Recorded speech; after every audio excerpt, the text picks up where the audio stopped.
So, sa oras na ito ay nais kong sa ilang sandali ay dumulog tayo sa mga salita na ating Panginoon.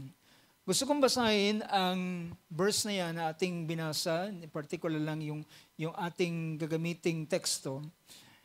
Ito ay sa isang version ng ERV version. Ang verse na ito ay ang pinapahayag sa verse na ito ng verse 5 ay, in your life together, think the way Christ Jesus thought. Diba? Kung yung merong ERV version, easy to read version, kung hindi magkamali, ito yung version na yun. So pinapakita rito, in your life together, sa inyong buhay, sabi niya, think the way Christ Jesus thought. So, ang bibigyan natin ng pansin sa gabing ito is Christ-like thinking. A Christ-like thinking. Isang kaisipan na kagaya ng sa ating Panginoong Hesus. Sa ibang version ay nagsasabi, let this mind be in you. Sa NASB ay nagsasabi na, have this attitude in yourselves. Now, mga kapatid, ang thinking ng isang tao, kung ano ang kanyang thinking, ay yun din yung kanyang attitude. Nandiyan ba kayo? So, ganun ang makikita natin. The way a person think, kung ano ang paraan ng pag-iisip ng tao, yun ang nakikita sa kanya at yun ang kanyang inaakto. So, napakaganda ng mga bagay na minention dito ni Apostle Pablo. At sa mga unang pangungusap ay pinakita niya sa mga unang talata, sabi rito sa mga unang pangungusap, think about what we have in Christ. The encouragement He has brought us, the comfort of His love, our sharing in His Spirit, and the mercy and kindness He has shown us if you enjoy these blessings. So pinapakita niya rito, kung ating tingnan sa wikang Tagalog, ay pinapakita ron na, sabi niya, isipin natin ang ganitong mga bagay. Sabi niya, kung merong anumang encouragement kay Kristo, sabi niya, magkaroon kayo sa verse 1. Pinapakita diyan, sabi niya, kaya nga, kung mayroong anumang kasiglahan kay Kristo, kung mayroong anumang kaaliwan ng pag-ibig, kung mayroong anumang pakikisama ng Espiritu, kung mayroong anumang mahinahong awa at abag. Verse 2. Lubusin ninyo ang aking katuwaan upang kayo magkaisa ng pag-iisip at magtaglay ng isa ring pag-ibig at na mga kaisa ng akala at isa lamang na pag-iisip. So, hinihimok ni Apostol Pablo ang mga mananampalataya. In fact, ilan sa inyo na nakakasubaybay doon sa mga tinitingnan natin na mga aklat, ang Book of Ephesians, Philippians, at ang Philemon, itong lahat ay mga tinatawag na prison epistles. Ito ay sinulat ni Paul habang siya ay nasa kulungan. Habang siya ay nakakulong sa Rome, ay naisulat niya. So ang panahong ito ay mapapansin ninyo na kahit man sa chapter 4, ng Book of Philippians, ay binanggit niya sa verse 4, ay nagawa niya sabihin ng ganitong pangusap, sabi niya, rejoice in the Lord always, again, I will say, rejoice. Sabi niya, mga galak kayo sa Panginoon palagi, at muli kong sinasabi, sabi niya, mga galak kayo. Imagine isang lingkod ng Diyos na nakakulong, ay nag-encourage siya na sabi niya sa mga mananampalataya na mga galak kayo. Well, kung kung hindi sa biyaya ng Panginoon, ay hindi ganito ang mga salita na mamumutawi sa bibig ni Apostol Pablo. Well, naniniwala ako na hindi ito pakunwaring bagay. Ito ay totoong bagay na nasa puso ni Apostol Pablo. Sa kabila na siya ay nasa bilangguan, nasa kulungan, ay nagawa niya sabihin, mga galak kayo sa Panginoon palagi. Dahilan ng kagalakan niya, ang tanging kagalakan niya ay walang iba kundi tanging sa Panginoon. At hindi natin ito maikakaila sa buhay ni Apostol Pablo. Alam niyo kung bakit? Dahilan ang lugar ng Pilipos, ang lugar ng Philippians o ang lugar ng Pilipos ay siyang lugar na minsan na siya'y nang siya'y nagpunta, ito'y makikita natin sa aklat ng Acts chapter 16. At minsan na si Apostol Pablo ay naikulong, kasama niya si Silas sa panahon yun, habang sila ay merong kaguluhan na nangyari at sila ay ito'y dahilan sa kanilang pangalan ng salita ng Diyos at sila'y naikulong. At sabi ng banal na kasulatan, sa kabila na sila ay nakakulong, ay nagawa nilang umawit sa Panginoon. So, maliban na ang isang tao ay merong ganitong kagalakan, well, ito lamang kayang, sabihin natin, kayang mag-overcome ng lahat ng mga sirkumstansya. Ang kagalakan niya sa Panginoon. Even na sila ay naroon sa bilangguan, ay nagawa nilang umawit ng awit, sumamba, magpuri sa Panginoon. At the moment, sa oras na yun na habang sila ay umaawit sa Panginoon, then ang Panginoon ay gumawa ng isang dakilang bagay sa lugar doon at nagkaroon ng isang malakas na pagyanig.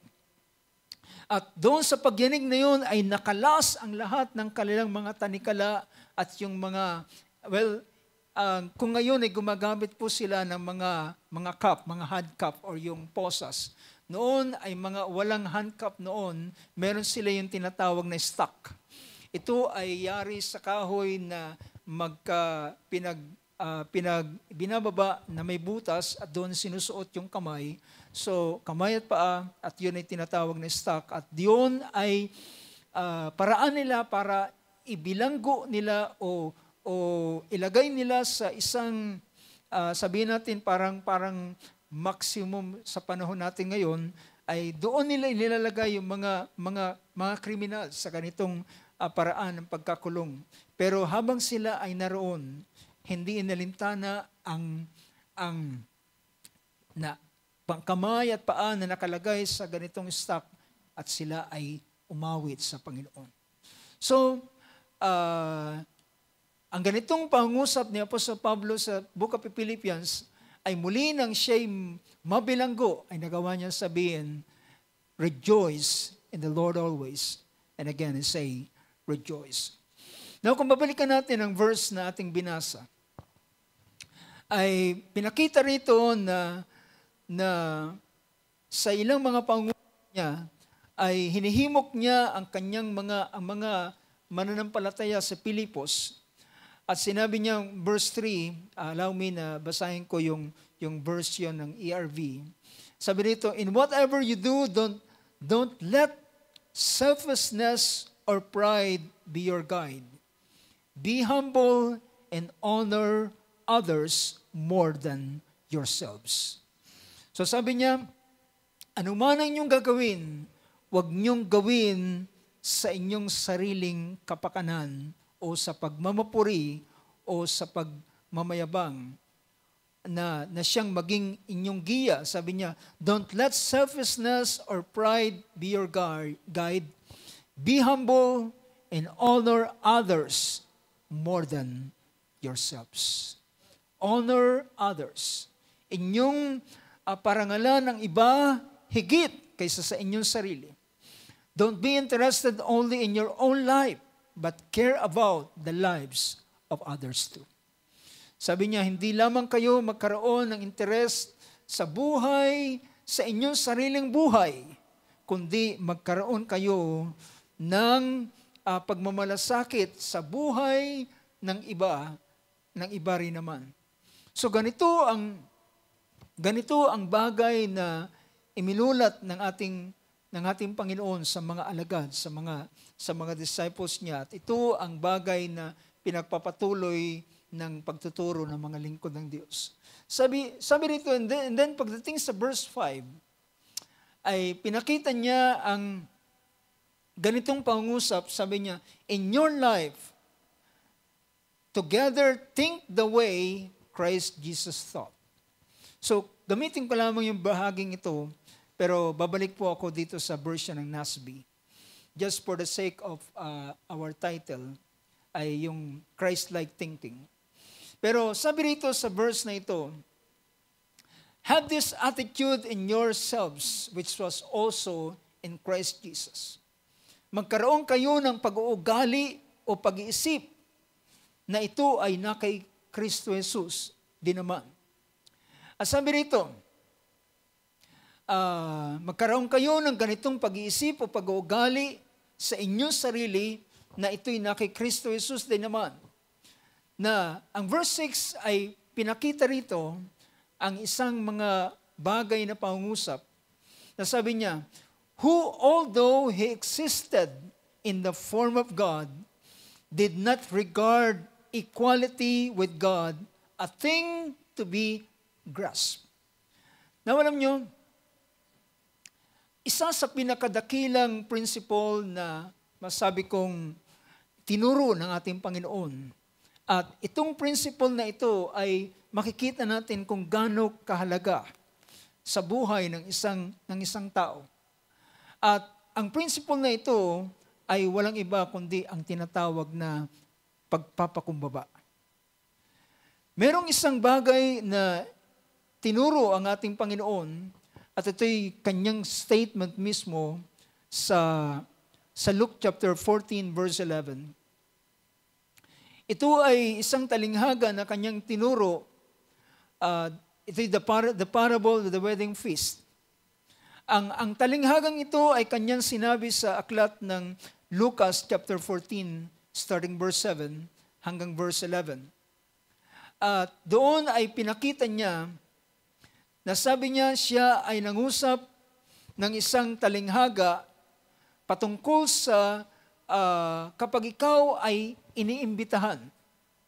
Kapag ikaw ay iniimbitahan sa isang piging, sabi rito ng verse 7, tingnan natin ang verse 7. Sa wikang Tagalog. At sabi riyan ng verse na yan, at nagsalita siya ng isang talinghaga sa mga inanyahan, nang mamasdan niya na kanilang pinipili ang mga pangulong luklukan, mga pangulong upuan, sa mga, alam natin, sa tinatawag na mga pistahan o kaya sa mga okasyon, merong mga tinatawag na presidential table, di ba? So, sabi niya, marami mga tao na pinipili nila yung mga pangulong upuan na nagsasabi sa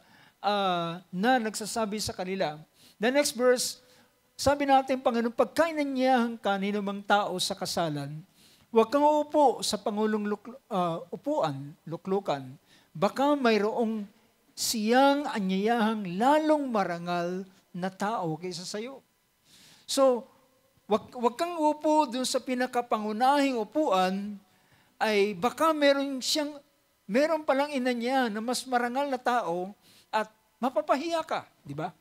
Mapapahiya ka at ikaw ay papalisin. Sabi niya, excuse me, meron akong inanyayahan na taong marangal at siya ay sa kanya ko inilaan ang upuang yan. So, mapapahiya siya.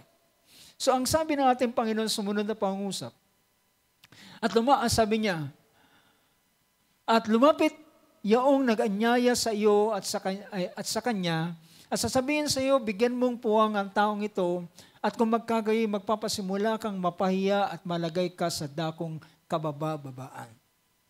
Ngunit sabi ng Panginoon sa verse 11, kundi pagka inanyahan ka ay pumaroon ka at mupo ka sa dakong kababaan upang kung dumating ang nag-anyaya sa iyo at sa iyo'y sabihin niya, kaibigan, pumaroon ka sa lalong mataas kung magkakaroon ka ng kalawalatian sa harap ng lahat ng tao na mga kasalo mong nakakaupo sa dulang. And then verse 11, sapagkat ang bawat nagmamataas ay mabababa at ang nagpapakababa ay matataas. Ito ay masabi kong isang I can say that ito ay isang napakadakilang principle na inilagay ng ating Panginoon na ito ay ang kanyang paraan ay kanyang kinalulugdan yung nagpapakumbaba. At kanya na namang siya ay napupuot sa mga proud. Alam niyo ba mga kapatid, sa Isaiah chapter 2, ay ang lahat ng paparusahan sa araw ng pagparito ng ating Panginoon sa panahon ng kanyang pagdating, the day ng kanyang kagalitan, ay pinakita roon lahat ng mga nagpapalalo. Well, ang pagpapakita ng kapalaluan ay pagpapakita usually it is always an opposition. It is always an opposition sa kaisipan o sa plano at sa kalooban ng Diyos. So, pinakita ng ilang mga talata na gusto kong bigyan ng pansin sa oras na ito. Sasabihin ko na ang ganitong principle, I can say it is one of the greatest principle na makikita natin. Dahilan ang pagpapakumbaba ay isang daan para ikaw ay itaas ng Panginoon. Diba? So ito ay isang paraan upang itaas ng Panginoon ang sino mang nagpapakumbaba. Pansinin ninyo ang pangungusap ng Panginoon sa aklat ng Isaiah chapter 57 verse 15. Sabi ng verse na ito, 57 verse 15.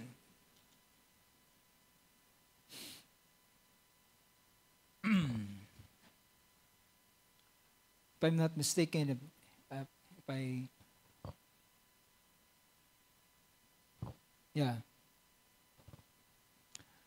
Chapter 57, verse 15 ng Book of Isaiah, sabi ng verse na yan, sapagkat ganito ang sabi ng mataas at matayog na tumatahan sa walang hanggan. Well, ang tinutukoy dito ay ang kalalagayan ng ating Panginoon, sapagkat sinasabi, thus says the high, sinasabi ng mataas at matayog o mataas at matayog na tumatahan sa walang hanggan, na ang kanyang pangalan ay banal. Ako, sabi rito, ako'y tumatahan sa mataas at banal na dako na kasama rin niya na may pagsisisi at pagpapakumbabang loob upang buhayin o bumuhay ng loob na nagpapakumbaba at upang bumuhay ng puso na nagsisisi. Usually, ang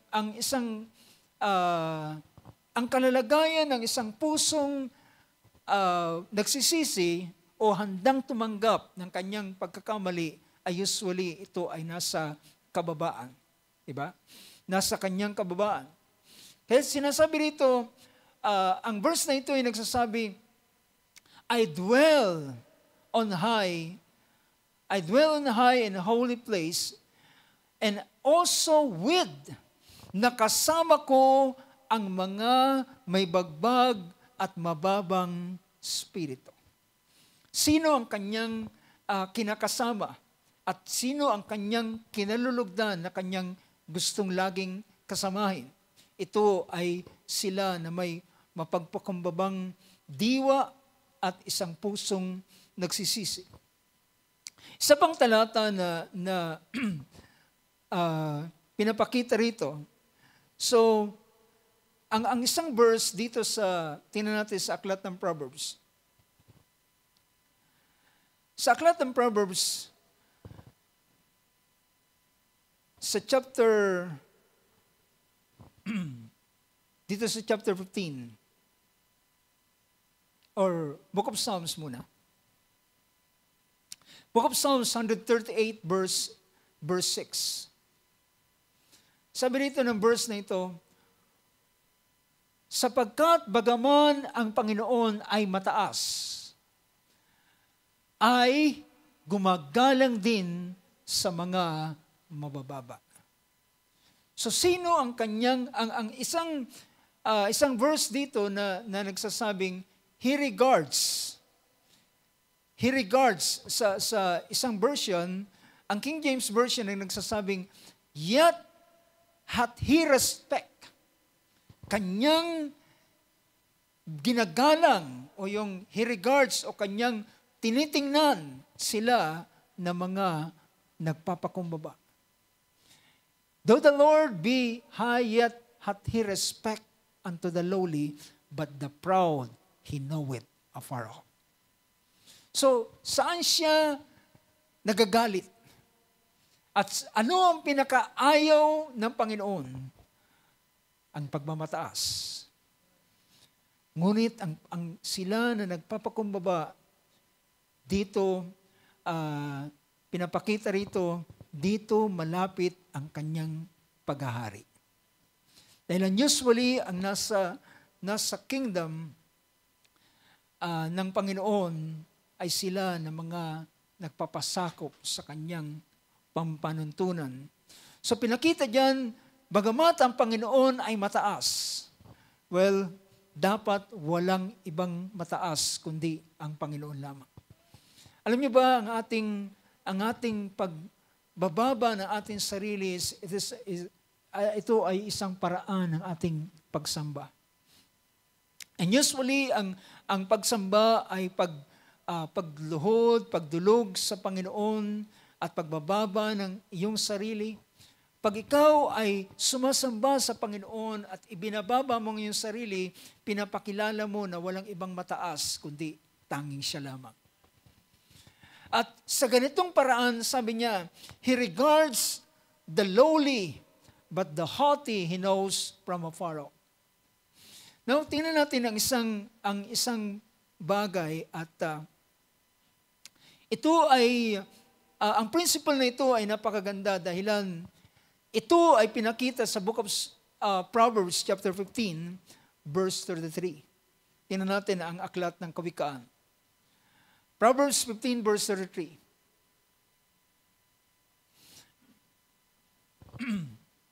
Ang verse na yan ay nagpapakita ng ganito. Sabi niya, ang pagkatakot sa Panginoon ay turo ng karunungan at sa unahan ng karangalan ay nagpapauna ang pagpapakumbaba. The fear of the Lord is instruction in wisdom. So usually, ang fear of the Lord ay ang pagkatakot sa Panginoon, ang kaakibat nito ay ang pagpapakumbaba. The fear of the Lord is instruction and wisdom, and humility comes before honor. So kung ang tao ay nagpapakumbaba, ang susunod na kalalagayan nito is honor. Pero kung uunahin ng tao ang honor, ang susunod niyan ay baliktad. Diba? Siya ay ibababa. So, tuloy natin yung ilang mga talata na pinapakita. So, una sa chapter 15, ngayon sa chapter 18 verse 12 ng Book of Proverbs pa rin. Ang sabi rito, before destruction, a man's heart, sabi niya, bago ang pagkapahamak ay pagmamalaki ng puso ng tao. At bago ang karangalan ay ang pagpapakumbaba. So, ito ay si Solomon na binigyan ng karunungan ng Panginoon ay na-observe niya ang ganitong principle. At itong principle na ito ay hindi mo pwedeng dayain. It is, tawag pa nga, this principle is non-negotiable. Hindi mo ito pwedeng dayain. Hindi mo pwedeng i-negotiate. Kung ano, ito'y nasa bahagi ng pagtatanim at pag-ani. Kung ikaw ay magtatanim ng kataasan, ng susunod ay kababaan. Ngunit kung ikaw ay magtatanim ng kapakumbabaan, what comes next is honor. So, pinakita rito ang pagkapahamak. Bago ang pagkapahamak ay pagmamalaki ng puso. Bago ang pagkapahamak, before destruction, a man's heart is haughty. But humility comes before honor. Humility comes before honor. Sa iba pang verse, chapter 29, verse 23. Proverbs pa rin, 29, verse 23. Sabi rito, ang kapaluluan ng tao ay magbababa sa kaniya. Ngunit, ang may mapagpakumbabang diwa ay magtatamo ng karangalan. So, 3 times sa book of Proverbs ay ginamit ito ni Solomon at pinakita niya ang ganitong bagay that before honor is humility. At ang ganitong bagay ay masabi ko napakagandang principle na inilagay ng Panginoon. At as I said kanina, it is non-negotiable. Hindi ito pwedeng dayain. Kung ilan na mga sa panahon ngayon ay usong-uso yung mga under the table at pwedeng makuhang favor ng ilang mga bagay, pero sa harapan ng Diyos ay hindi pwede. Ang matuwid ay matuwid, ang hindi matuwid ay makikita niya ang tunay na bagay. Now, when it comes, mga kapatid, sa ganitong pinakita ng principle na ito, kung ating titingnan ng ating Panginoon, alam niyo ba na ang bandang huli ng verse na ating binasa ay tinamo ng ating Panginoon ang sinabi rito ng banal na kasulatan. Sabi niya, sa verse 9, for this reason also God highly exalted him.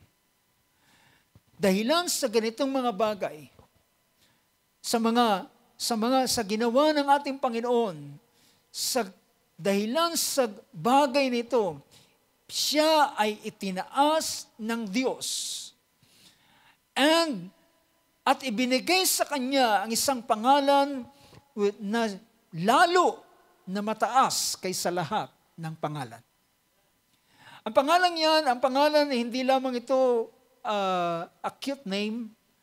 Ang pangalan na tinutukoy dito is authority. Sa isang talata sa Book of Hebrews, chapter 8, nakikita natin ang ating Panginoon ay nagtamo ng ganitong, ang tawag dito sa Book of Hebrews ay excellent ministry. Chapter 8, verse 6 ng Book of Hebrews. Verse 6 sabi nito, but now he has obtained a more excellent ministry. Ito'y kailan niya tinanggap. Pero bago niya tinanggap ang ganitong bagay, siya ay dinaan muna sa pinakamababang kalalagayan. Idinaan muna siya sa pinakamababang kalalagayan. In fact, nang dumating ang ating Panginoong Hesus dito sa ibabaw ng sanlibutan, kung titingnan na lamang natin ang Philippians, ang kalalagayan ng ating Panginoon. Well, pinakita rito ang pangungusap na ito. So before that kind of ministry, Well, ito ay ang mataas na kalalagayan ng ating Panginoon after nang siya ay ma-resurrect. Pero bago ang ganitong karanasan o kalalagayan ng ating Panginoon, siya ay inilagay sa pinakamababang kalalagayan. Sabi rito, kaya nga, ang pangungusap ng Book of Hebrews, chapter 2, kung ating bibigyan ng pansin, Hebrews chapter 2, sabi rito ng verse 9, si Paul ay binigyan ng Panginoon ng kapahayagan at pagkakilala at kanyang sinulat ang patungkol sa kalalagayan ng ating Panginoong Jesucristo. Sabi rito ng verse 9 sa chapter 2 ng Book of Hebrews. Sa wikang Tagalog, sabi riyan, kung di nakita natin ang ginawang mababa ng kaunti kaysa manghel, sa makatwid bagay si Jesus, na dahil sa pagbabata ng kamatayan, ay pinutungan siya ng kalawalatian at karangalan upang sa pamamagitan ng biyaya ng Diyos ay lasapin niya ang kamatayan dahil sa bawat tao.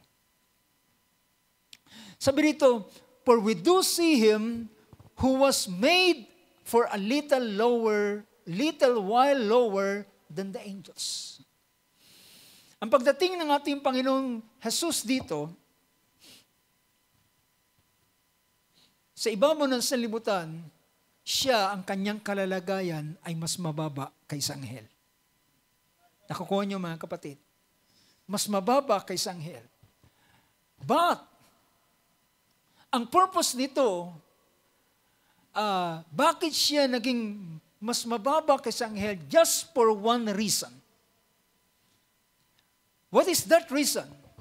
Sabi rito, we do see Him who was made for a little lower than the angels, namely Jesus, because of the suffering of death.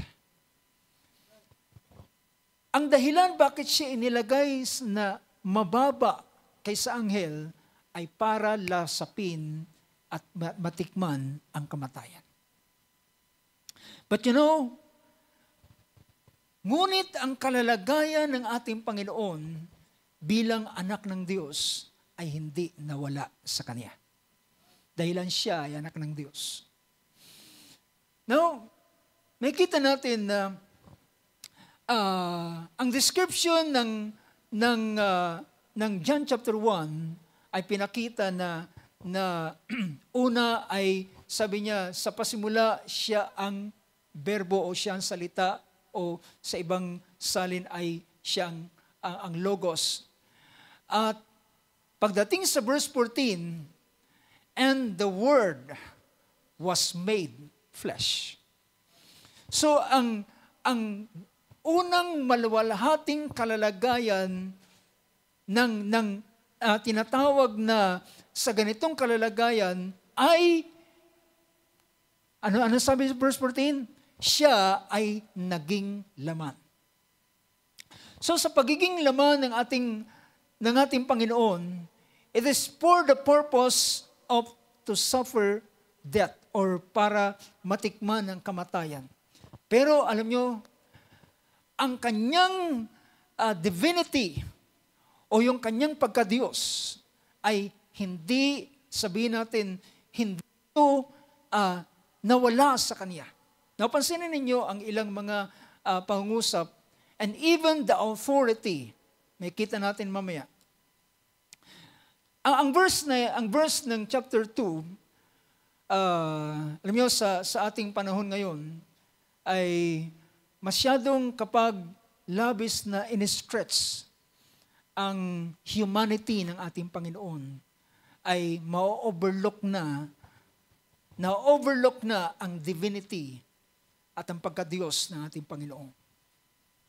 So because o sa kadahilanan na labis nilang pagtutuon ng pansin sa pagkatao ng ating Panginoon, na-overlook na nila ang ilang mga bagay.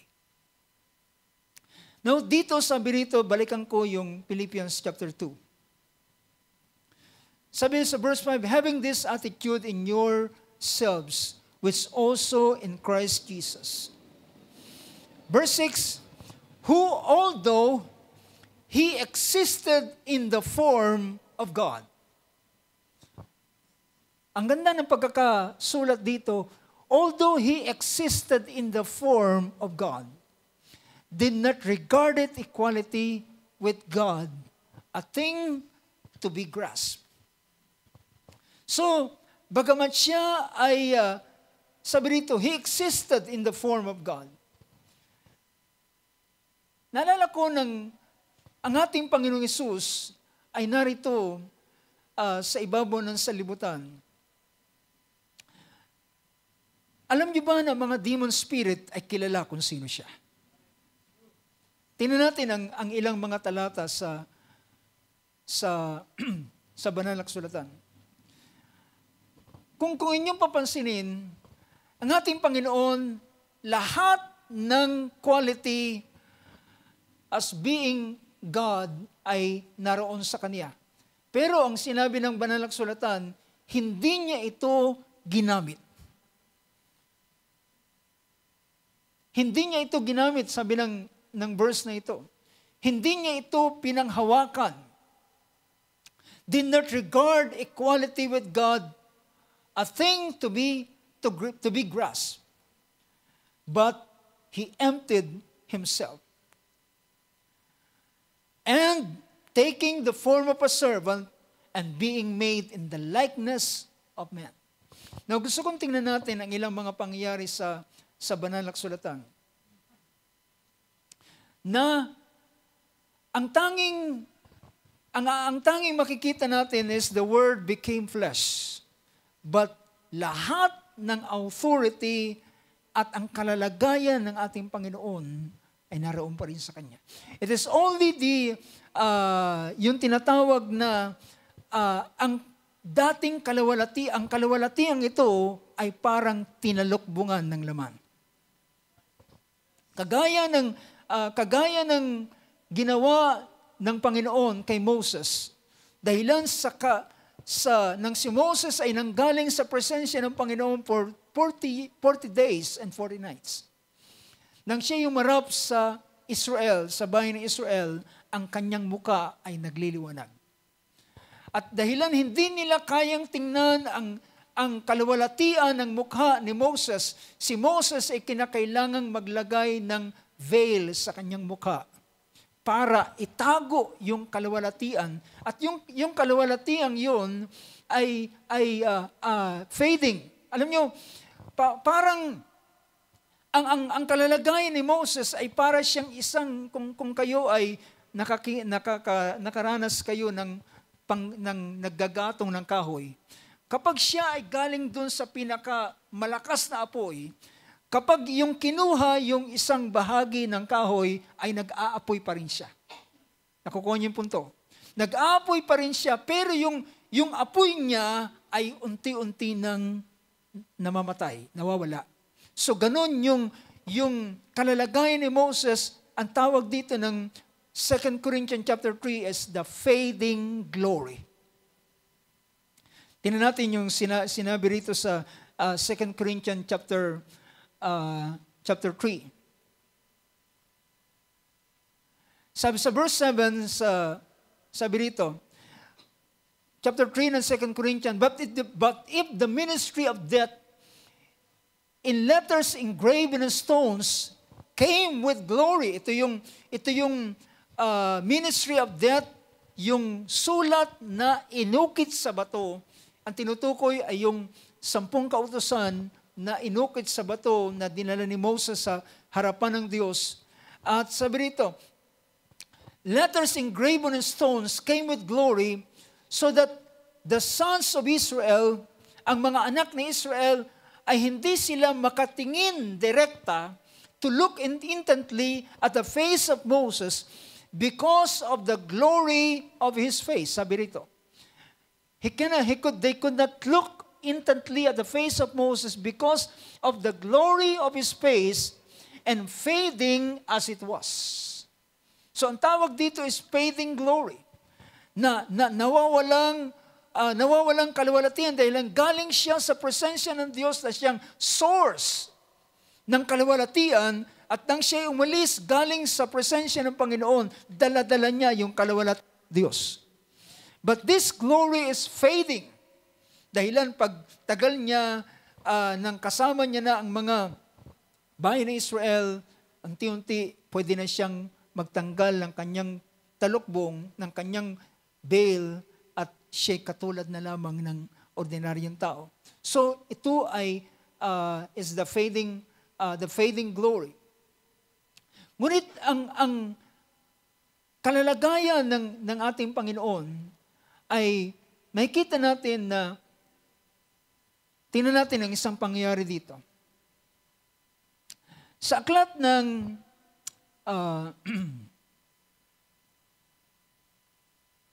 dito po sa aklat ng tingnan natin ang isang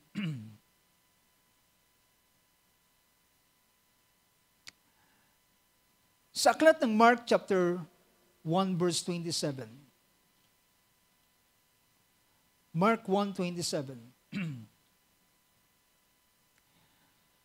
Ang pangyayari dito ay isang lalaki na merong maruming espiritu na ito ay sa pasimula ng ministry ng ating Panginoon. Sabi riyan sa verse 27, pagkatapos na kanyang paalisin ang demon spirit sa taong ito. Bago ang verse 27, ay sabi rito, ang ating Panginoon ay pumunta sa verse 21, siya ay pumunta sa lugar ng Capernaum, at doon ay siya sa isang araw ng Sabat ay pumasok sa isang sinagoga, sa isang dako na kanilang pagkakatipon, at siya ay nagturo sa kanila. At sabi rito ng verse 22, at verse 22, sila ay namangha. Sila ay nangagtaka sa kanyang aral sapagkat sila ay tinuturuan niyang tulad sa may kapamahalaan at hindi gaya ng eskriba. Nakita rito, they were amazed at his teaching, for he was teaching them as one having authority and not as the scribes. Siya ay nagtuturo sa kanila with authority.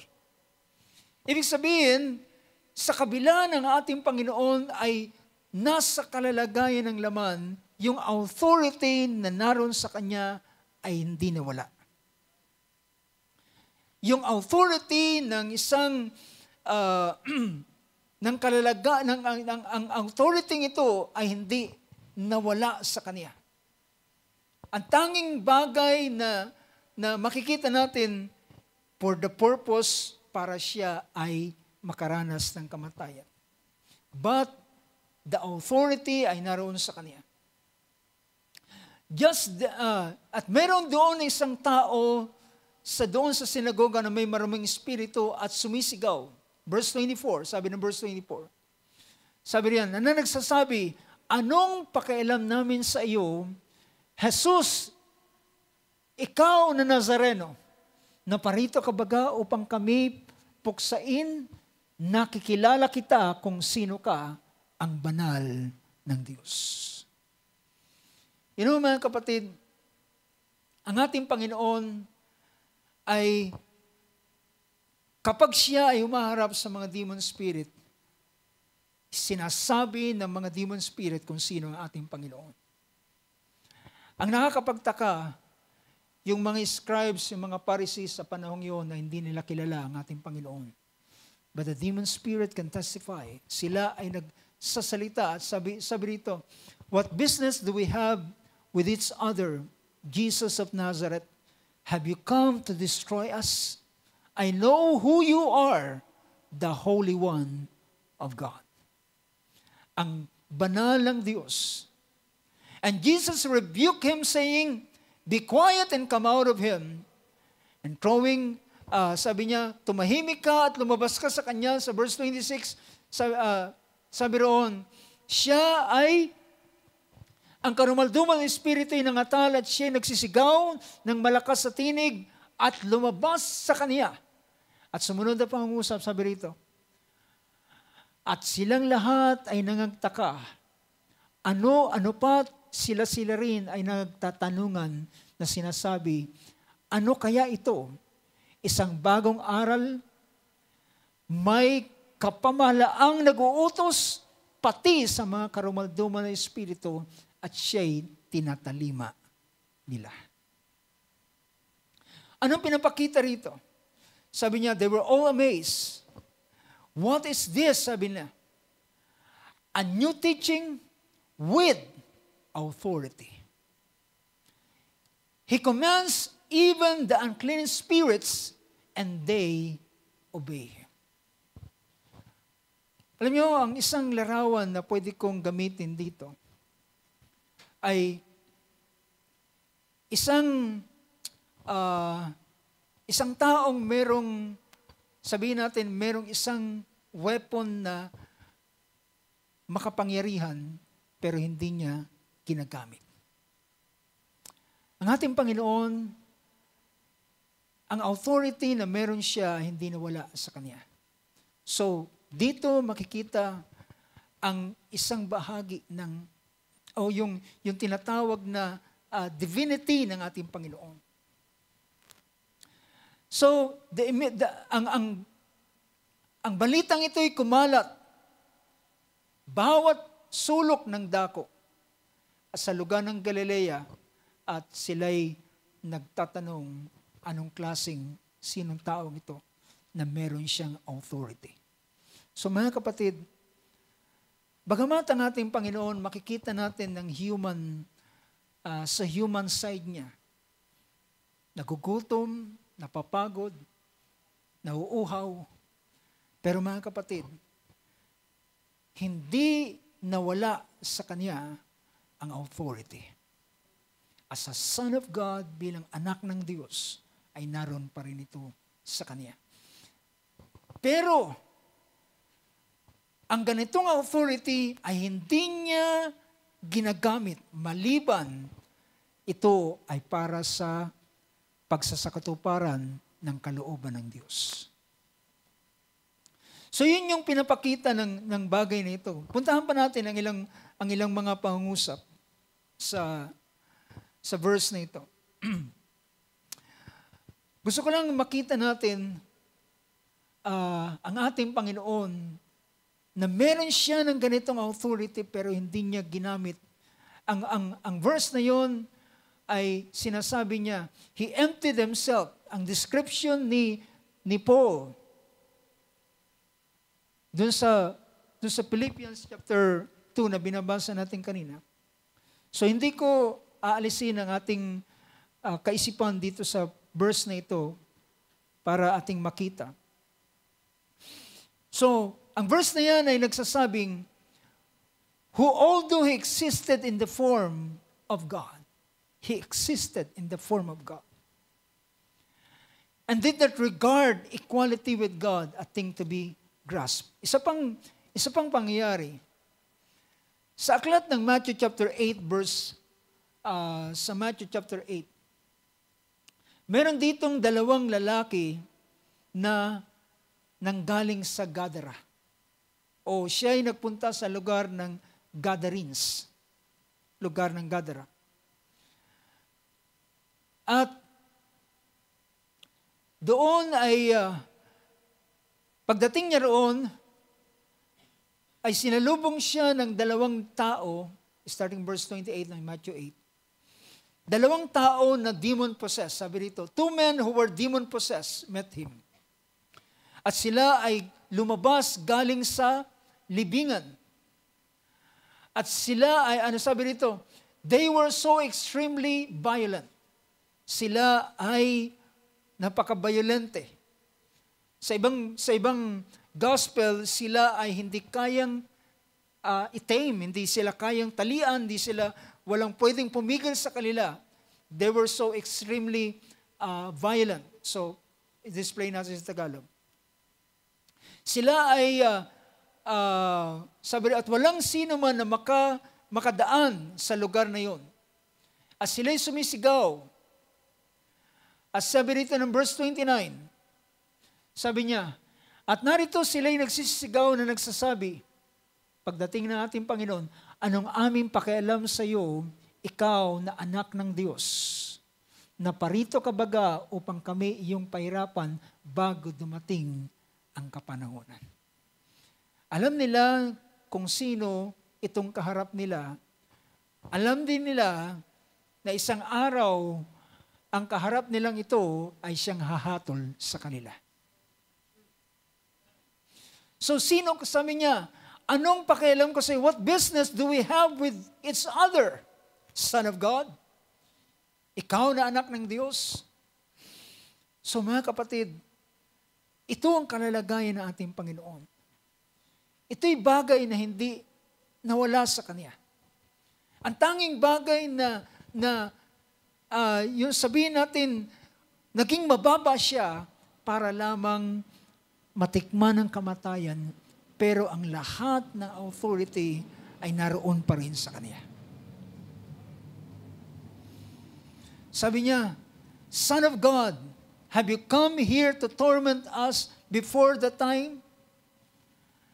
At merong sumunod na pangungusap, may mga baboy doon na nagsisikain sa di kalayuan.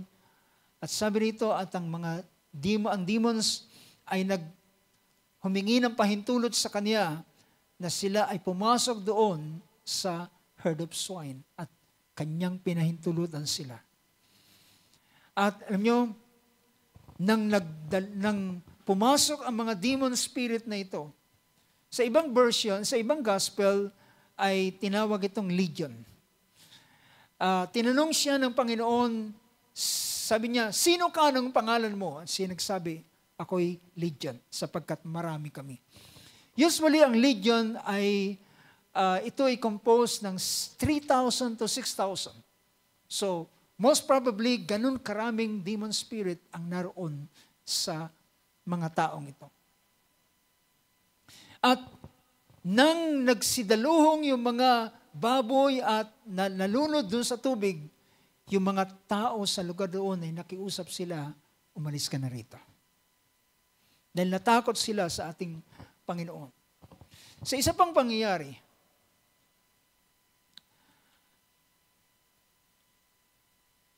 sa chapter 14 ng book of Matthew, pamilyar tayo sa pangyayaring ito. Ito yung ang panahon ng Panginoon ay umuna sa kanila sa kabundukan at sila, ang mga alagad, ay after ng maghapong pangangaral, umuna ang Panginoon sa bundok at nanalangin, kagaya ng kanyang laging ginagawa. At ang mga alagad ay binigyan niya ng instruction na tumawid sa kabilang ibayo ng dagat. At dahilan sa panahong yun, ang hangin ay pasalungat, so matagal ang kanilang paglalakbay para bago makarating sa kabilang ibayo. At inabot sila ng mag-uumaga. At nang mag-uumaga na, ay nakakita sila ng isang taong lumalakad sa ibabaw ng tubig. At dahilan sa pagkagulat nila, akala nila isang multo na lumalakad.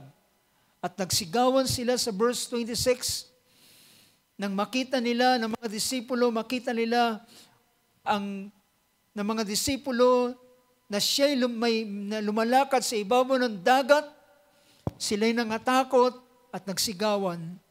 At verse 27, ang Panginoon ay nagsalita at sinabi sa kanila, huwag kayong matakot, laksan niyo ang inyong loob, at ako ito. Laksan ninyo ang inyong loob, ako nga, huwag kayong mga takot.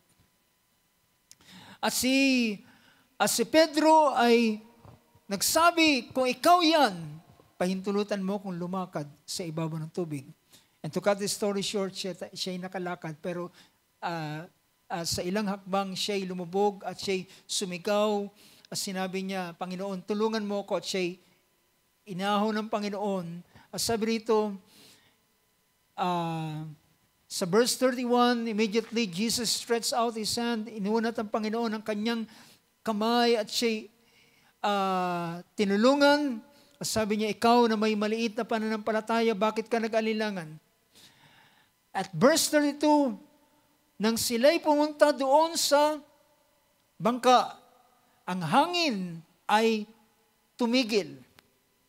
At silang lahat, verse 33,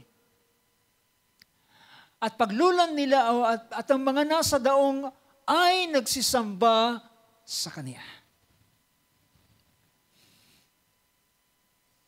And those who were in the boat worship Him, saying, you are certainly God's Son. Ikaw ay tunay na anak ng Diyos.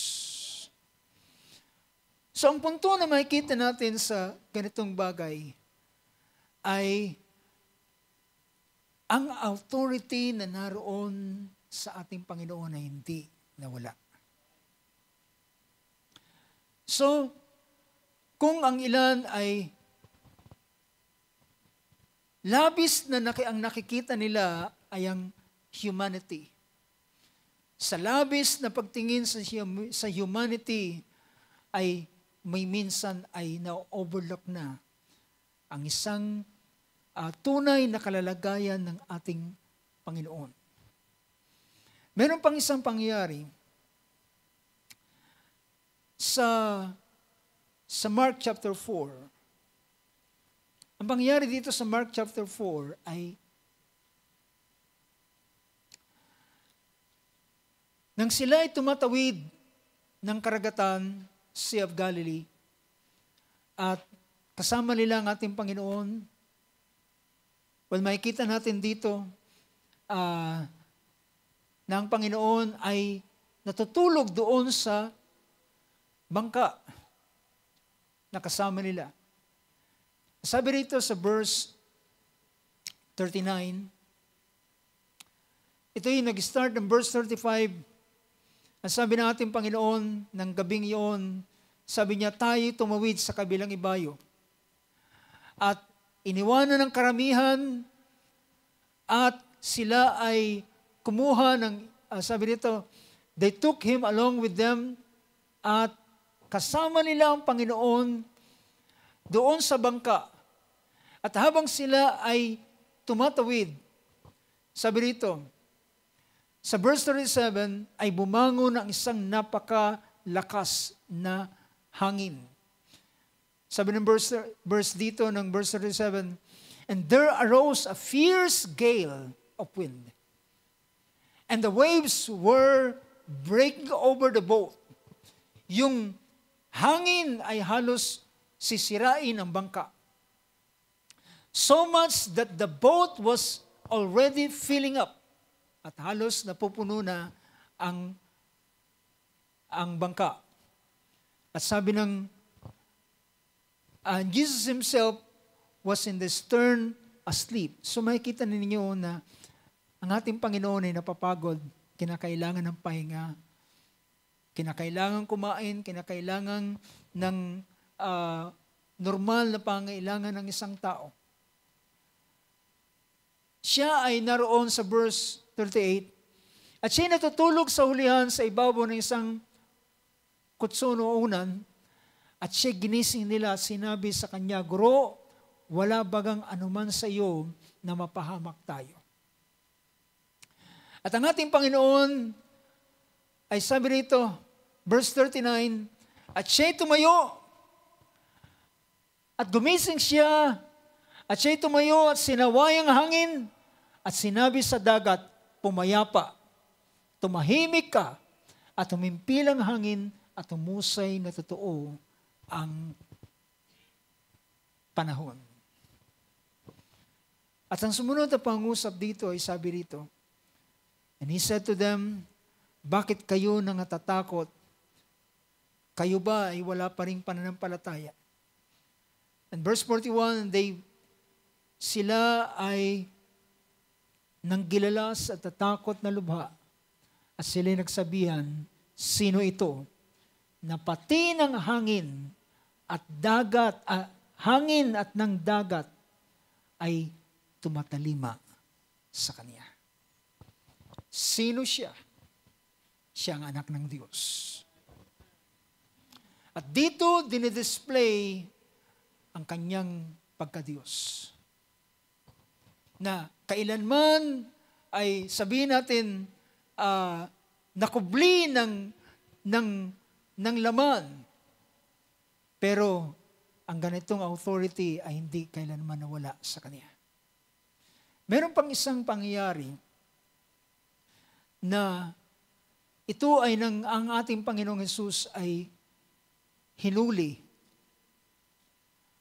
Nang siya hinuli ng mga Roman soldier after na siya ipagbili ni Judas for 30 pieces of silver. At nang siya hinuhuli na, si Pedro ay gusto niyang ipakita yung kanyang sinasabi, buhay ko man ay aking ibibigay para sa iyo. Kinuha niya ang kanyang tabak, ang kanyang espada, at kanyang tinaga yung isa sa mga Roman soldier. At natagpas ang kanyang tenga, pero ang ginawa ng ating Panginoon, kinuha ang tenga at binalik doon sa ulo ng lalaking ito, matapos na natagpas ang tenga. At sabi ng ating Panginoon dito sa verse 51 ng chapter 26 ng Matthew.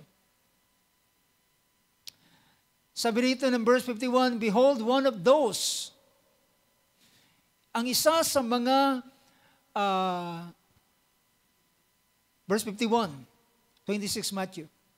And behold, one of those who were with Jesus reached and drew out his sword and struck the slave of the high priest and cut off his ear. Tinaga ang kanyang tenga at natagpas.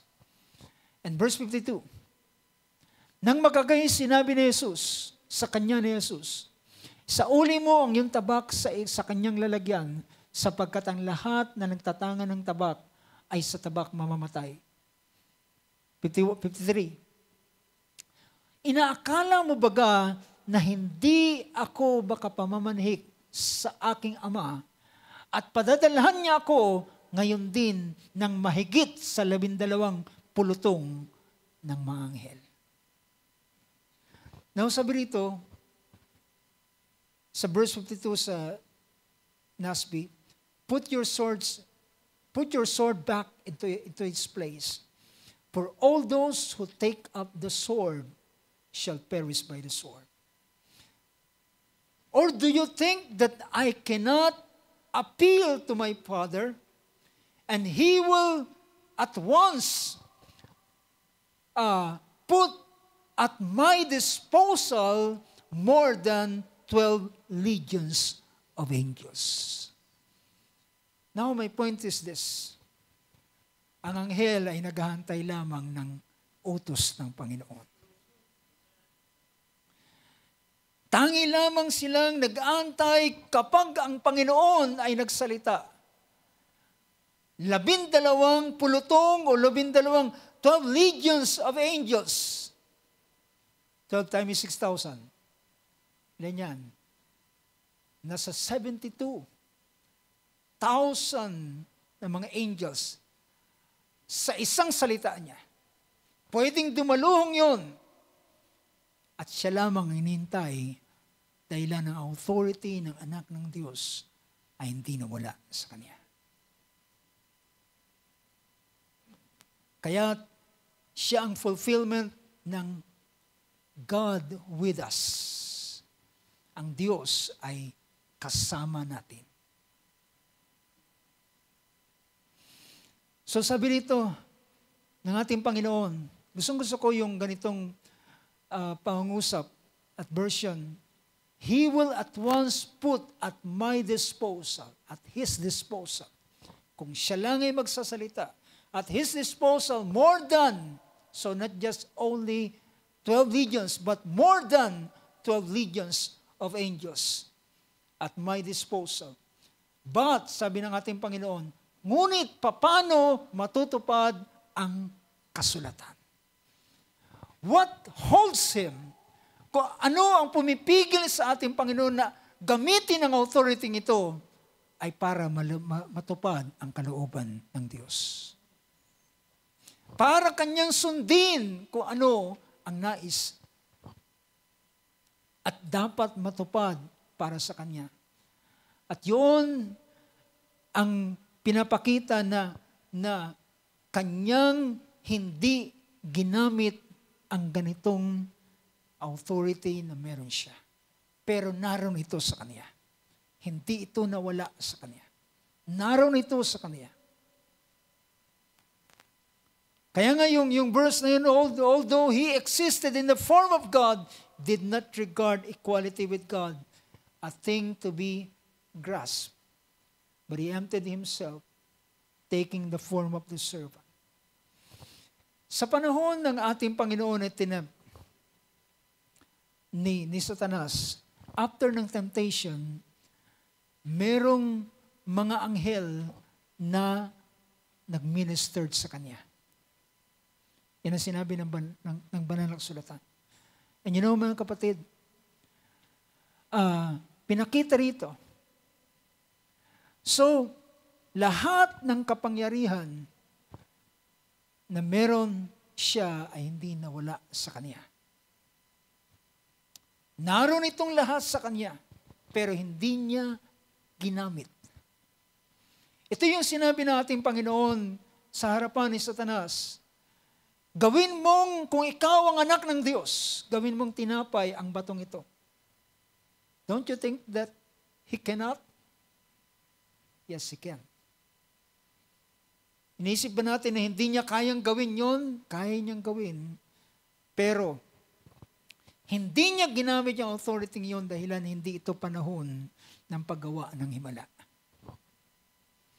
Pero, ng panahon na kinakailangan upang matupad ang mga sign ng isang Messiah. Ano yun? Yung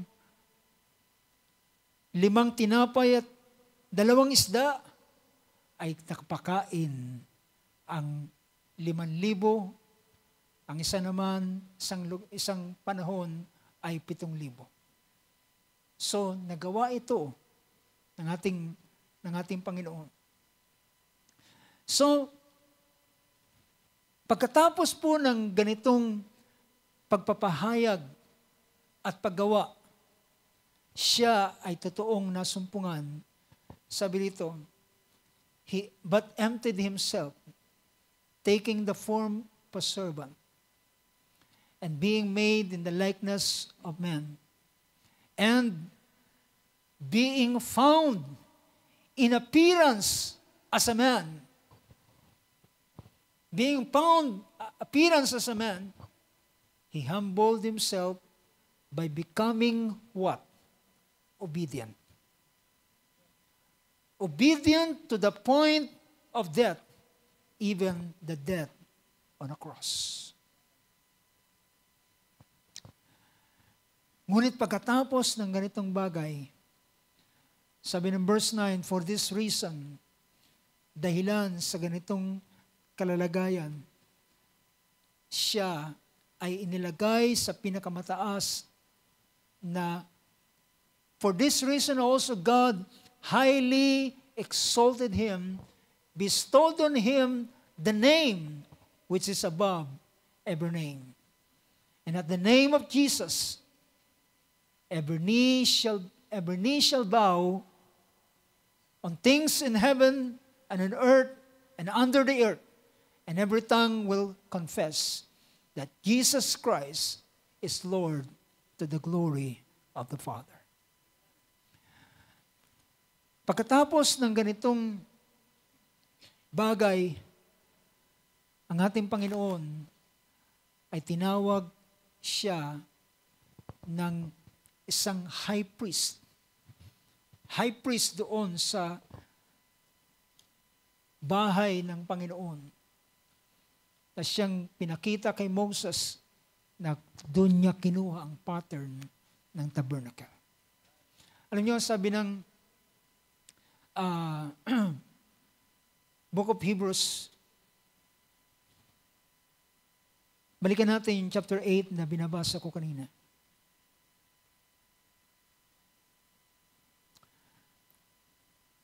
Pinakita rito ang isang maluwalhating o a more excellent ministry na ito ay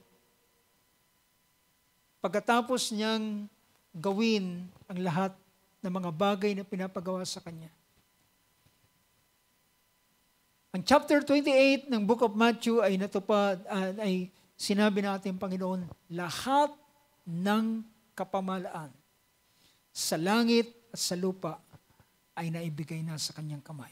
Well, ang tinutukoy dito ay ang complete redemption na kanyang ginawa. Ito ay ang nabalik na muli ang nawala ni Adam.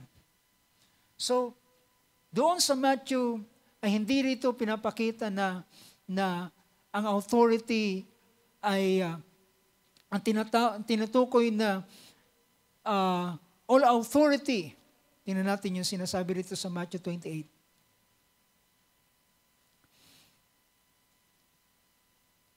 Sa verse 19 or sa verse 18, all authority has been given to me in heaven and on earth. Well, ito ay ang pagtubos na kanyang ginawa. Ang nakuha niya uli, ang description doon sa Revelation chapter 5, ang aklat na merong 7 tatak ay kinuha niya mula doon sa nakaupo sa luklukan. Now, sa isang bahagi na ating binibigyan ng pansin, pinakita rito ang isang napakainam na prinsipo na bago ang ating Panginoong Hesus ay dumating sa ganitong mataas na kalalagayan, ay dumaan muna siya sa isang pinakamababang bagay. Naranasan ang lahat ng bagay. Sinabi po ng aklat ng Hebrews, siya ay naging katulad ng bawat isa sa atin sa Hebrews chapter 2. Sa Hebrews chapter 2, gusto ko lang i-add ang bahaging ito. Verse 17, in chapter 2, therefore he had to be made like his brethren in all things so that he might become a merciful and faithful high priest in things pertaining to God. So, siya ay naging katulad ng kanyang mga kapatid para maganap na siya ay maging kinsman redeemer. Maging isang tagapagtubos ng kanyang kapatid. Dahilan ang sabi rito ng verse na ito, ang tinutulungan niya ay hindi ang mga anghel. Sabi ng verse 14 kung tataas natin, therefore since the children share flesh and blood, he himself likewise also partook of the same, that through death he might render powerless him who had power of death, that is the devil. Sabi ng wikang Tagalog, sabi niya, dahil sa mga anak ay mga may bahagi ng laman at dugo, siya na may gayon ding nakibahagi sa mga ito. Upang sa pamamagitan ng kamatayan ay kanyang malipol yung may paghahari sa kamatayan sa makatwidbaga ay ang dyablo. Well, napakaganda ng verse na ito na pagtuunan ng pansin, yung sinasabi rito, he himself likewise also partook of the same, that through death sa pamamagitan ng kamatayan ay gawin niyang he might render powerless. Gawin niyang walang kapangyarihan, walang magagawa. Sabi niya, siya na may kapangyarihan sa kamatayan na walang iba kundi ang dyablo. Isang napagandang pinapakita rito na ang kaaway, ang dyablo, ay ginawa siyang powerless. Ginawa siyang powerless. Ginawa siyang wala ng magagawa sa pagkatapos ng ginawa ng ating Panginoong Hesus. Yung kamatayan na kanyang naranasan, ang epekto nito, ang kaaway si Satanas ay naging powerless. Sa Book of Colossians ay tinawag ito na siya ay dinisarm. Siya ay dinisarmahan. Inalisan siya ng kapangyarihan. Kung nakakita kayo ng pulis na inalisan ng authority, kinuha ang baril, kinuha ang kanyang yung ranggo sa kanya dahilan dinismiss siya, ibig sabihin, wala na siyang ano pa mang kapangyarihan. At ngayon, ang bagay, and by the grace of God, tulungan tayo ng Panginoon na bigyan natin ng pansin ang bahaging ito. Now, sa ilang punto, bago tayo magtapos, dito, makikita natin yung napakagandang principle na inilagay ng ating Panginoon. That is, ano yung sabi ron ng Book of Proverbs? Before honor is humility. Bago ang karangalan, ay ang pagpapakumbaba muna. Kaya sabi ni Apostol Pedro sa kanyang sulatan ng mga kapatid ng mga Hudyo, sabi niya sa chapter 5 ng Book of 1 Peter, sabi dito,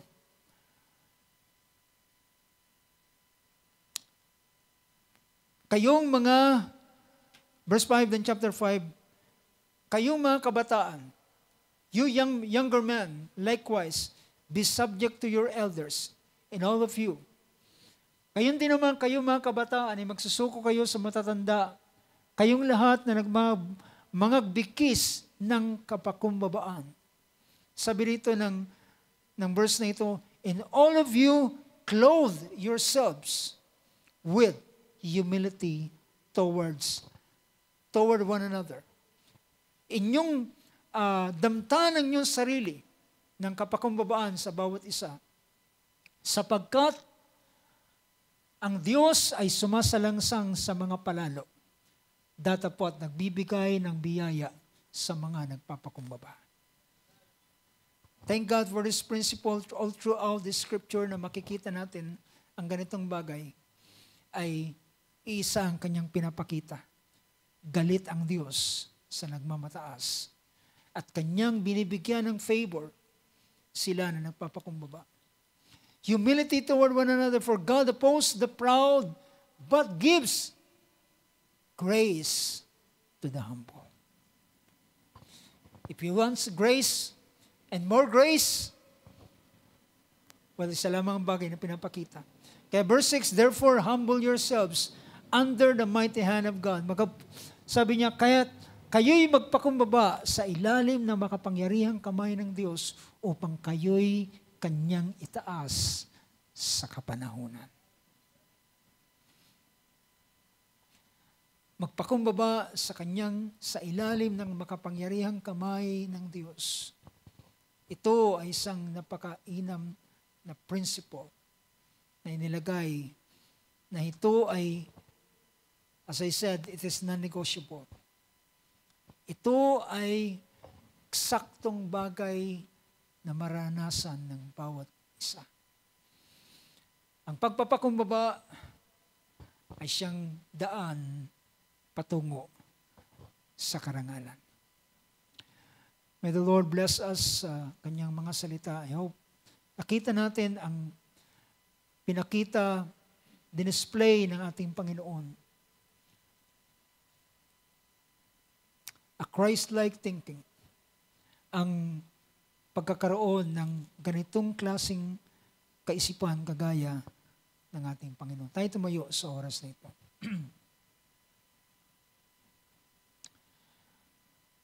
Wonderful name of Jesus.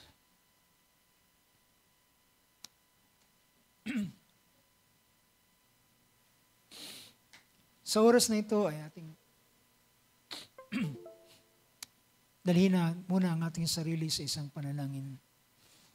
Ating yuko ang ating maulo sa oras na ito. Sa iyo, aming Diyos, na makapangyarihan sa lahat.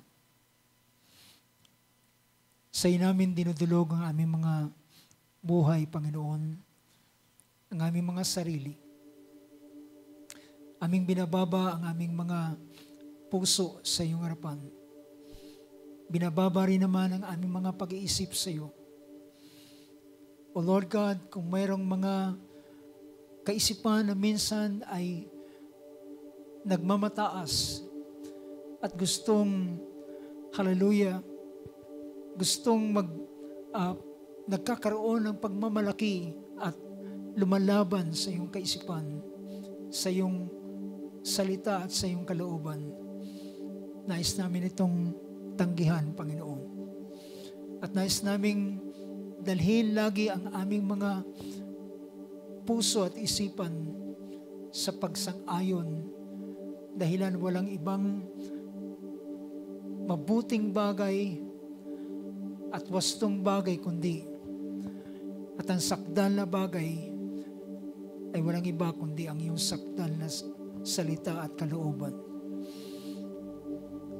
Walang anumang bagay, Panginoon, na iyong inisip, hallelujah, lahat ng iyong kaparaanan ay sakdal, sabi ng iyong mga salita. At dito namin nais na isuko ang aming mga buhay, Panginoon, sa iyong mga salita, Lord. Kagaya ng aming Panginoong Hesus, ng kanyang pag-iisip ay walang ibang bagay na pagsalungat sa iyong sakdal na kalooban, kundi pawang pagsang-ayon. Na bagamat kumakaminsan ang kanyang sariling kalooban at sariling kagustuhan ay tila lumalaban dahilan sa kanyang maranasang bagay, na nagawan sabihin ng aming Panginoon, Ama, kung maaari, ilagpas mo ang sarong ito. Gayunpaman, hindi ang aking kalooban, kundi ang iyong kalooban ang siyang mangyari. Panginoon Diyos, kung may mga pagkakataon ng aming mga sariling kagustuhan ay lumalaban, Panginoon, at dahilan hindi namin nakikita ang magiging resulta ng iyong salita, Panginoon, Lord God, amin pa rin pipiliin na mangyari ang iyong sakdal na kalooban sa amin. Bagamat ang aming mga kagustuhan ay magsasuffer, Lord, ang aming mga sariling mga ninanais ay aming hindi maranasan, gayunpaman aming kikilalanin at sasabihin pa rin mangyari ang iyong kalooban. At sa ganitong kaparaanan, Panginoon, ng buhay ng iyong mga anak, O Diyos, ay dadalhin mo isang araw sa isang, hallelujah, kung kami ay magpapakumbaba sa ilalim ng iyong makapangyarihang kamay, ay tataas mo ang iyong mga anak sa takdang kapanahunan. O Lord God, maraming salamat sa iyong mga salita. Dalangin ko, Lord, ang iyong patuloy na pag-akay sa bawat isa sa amin. Patuloy ng aming mga puso, Lord, ay patuloy na kilalanin na ikaw, hallelujah, nagbibigay ng masaganang biyaya sa bawat isa na sa iyo ay nagpapakumbaba. Lord God, sa sandaling ito ay aming binibigay sa iyo ang buong kapurihan at buong karangalan at ang lubos na pagpapasalamat sa tanging dakilang pangalan ng aming Panginoong Hesus. Amen. Amen. She will say amen. Praise God. Habang ating inaawit ang isang awit na Let the Word be born